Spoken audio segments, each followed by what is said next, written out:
चलाने के लिए प्रेम, सेवा, त्याग व अन्य अन्य उत्तरदायित्व जो परिवार के लिए आवश्यक होते हैं वो बखूबी अदा किए जाए। कर्म को पूजा बनाया जाए। परिवार के एक एक सदस्य का ध्यान उसकी कल्पना से भी परे रख कर किया जाए तो ही शायद सुख मिलता होगा, या सबका प्यार, स्नेह, आदर, सम्मान व प्रतिष्ठा मिलती होगी, या फिर परिवार के जितने बड़े बड़े कार्य रह गए होंगे वो करने से सब कुछ हासिल हो जाएगा, वह हम सुखी हो जाएंगे, वह सब लोग खुश हो जाएंगे। लेकिन ऐसा कुछ भी नहीं है। हमने कर्म करने के बाद जो अपेक्षाएं रखी, चाहे छोटी या बड़ी, उन सब ने हमें घावों से भर दिया। हम समझते नहीं हैं, पुनः पुनः वही करते रहे, वह घाव होते गए। हम घावों को दुख समझे और फिर उन्हीं लोगों से हमारे घावों पर मलहम लगाने या हमें सुखी होने के लिए फिर उनकी ओर ही देखते रहे। यही क्रम बरसों बरस चलता रहा। दुख जब अति पार कर गया तो आध्यात्म की शरण आए। वह अंतःकरण को और पवित्र कर फिर उन्हीं लोगों को भगवान मान सेवा करने लगी। लेकिन घाव वहीं के वहीं रहे। लोगों ने खूब आनंद लिया, उन्हें तो और मजा आ गया, उन्हें लगा अच्छा डोरमेट है। जीवन के लगभग सभी घटक पता थे, लेकिन self love, self respect, self worth और हीलिंग, इन बिंदुओं से जीवन अछूता था। धन्य हो कि एक देवदूत, एक फरिश्ता हमारे जीवन में आया। वह हमारी नींद व आंखें खोलते हुए हमें साफ साफ देखने को प्रेरित किया। कोटि कोटि नमन उस हम सफर को जिसने घाव भी बताए वह उनको हील करना भी सिखाया, वह कुंभकर्ण वाली नींद से भी जगाया। ये है मीनू जी को डेडिकेट, मीनू जी के लिए लिखा। हमने हीलिंग व सेल्फ लव को तो हम हीलिंग व सेल्फ लव को तो स्वार्थ समझते थे। वह इसे इतनी है दृष्टि से देखते थे कि कभी इनको अपने पास भी नहीं फटकने दिया। लेकिन आज लग रहा है सारे उपद्रव ही इन बिंदुओं के अभाव में हो। क्या हो गया? कौशल्या जी ने गलती से कुछ लेफ्ट कर दिया। भाव में बह गई, लेटर पढ़ते पढ़ते भाव में बह गई। डिस्कनेक्ट जो और ज्यादा इंग्रो हो रहे थे वो गायब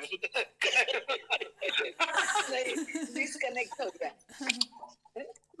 लेकिन आज लग रहा है सारे उपद्रव ही इन बिंदुओं के अभाव में हुआ। हम सबका काम करते भी रहते, बस सेल्फ लव भी करते रहते, लेकिन उसके बिना सारी जिंदगी दूसरों का मुंह देखते रहे। लोगों ने रिटर्न में ऐसे जूते दिए कि वो शरीर के पार सीधे आत्मा पर लगे, जिसने पूरे शरीर को जर्जर कर दिया। लेकिन कहते हैं ना कि अच्छे कर्म का अच्छा नतीजा देर आए दुरुस्त आए, जब जागो तब सवेरा। हीलिंग शब्द से जो हम रूबरू हुए, लगे मजा ही आ गया है। इसने तो हमें उमंग से भर दिया है। इसने हमें डॉक्टर बना दिया है। खुद का पता ही नहीं था कि हमारे रोग के डॉक्टर हम खुद हैं। इसमें भी हम पूर्ण रूप से डॉक्टर पर ही निर्भर थे, लेकिन ऐसा नहीं है।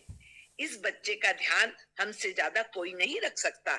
इसके लिए हमें पहले स्वयं में आना पड़ेगा।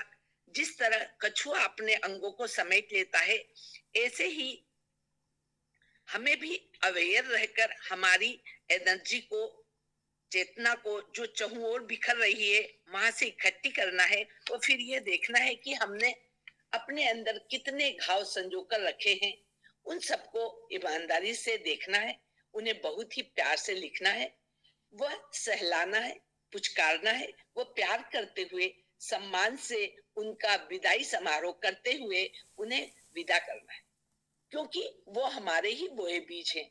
दूसरों का रास्ता देखते हुए वो पेड़ बन गए, नए फलों के साथ अनंत बीजों के जन्मदाता बन गए। वह हम घबरा कर हीलर की शरण गए।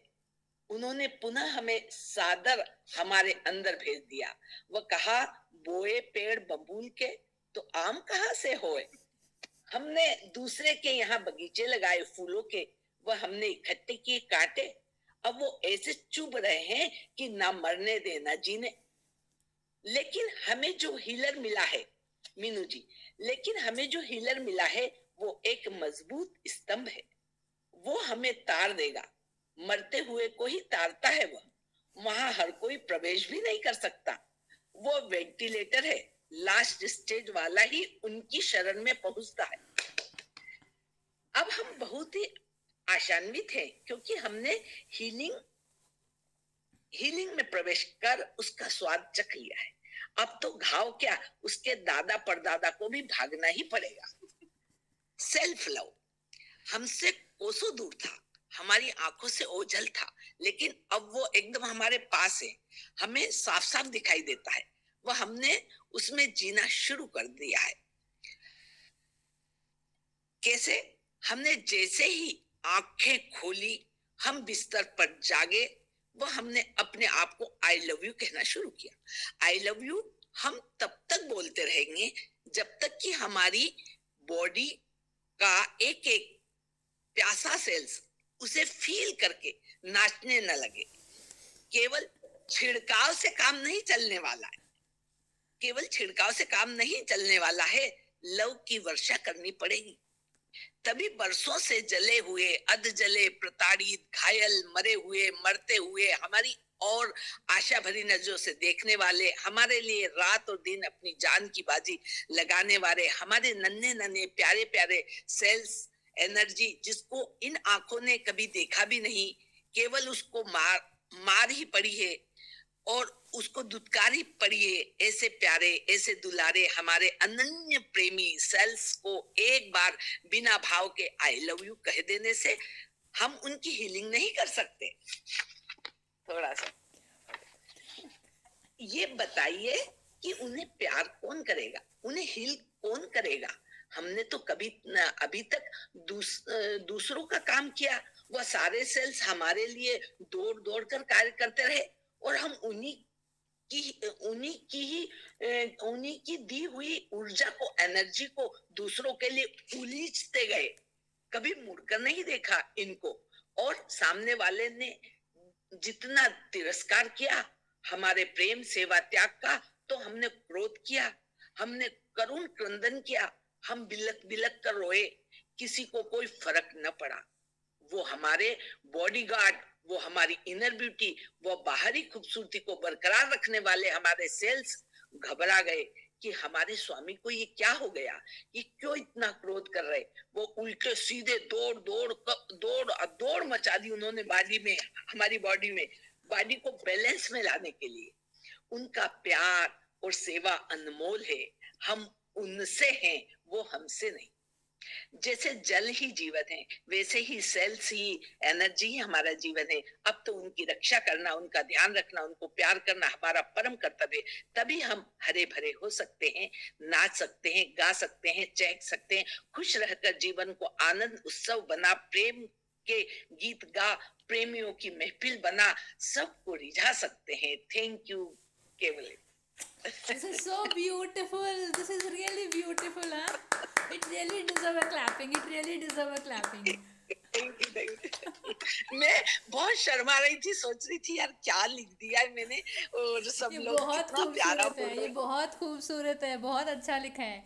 जो आपने मेरे को वीडियो भेजा था वो तो उसका 5% भी नहीं है, जो आपने अभी बोल के वो तो कुछ नहीं, मैंने जरा सा भेजा था वैसे रिहर्सल, अब रिहर्सल कर रही थी तो हाँ। और फिर मेरे को लगा कि क्या सही नहीं है, मीनू जी को इतना सा भेजो ताकि लगे कि सही लिखा या सही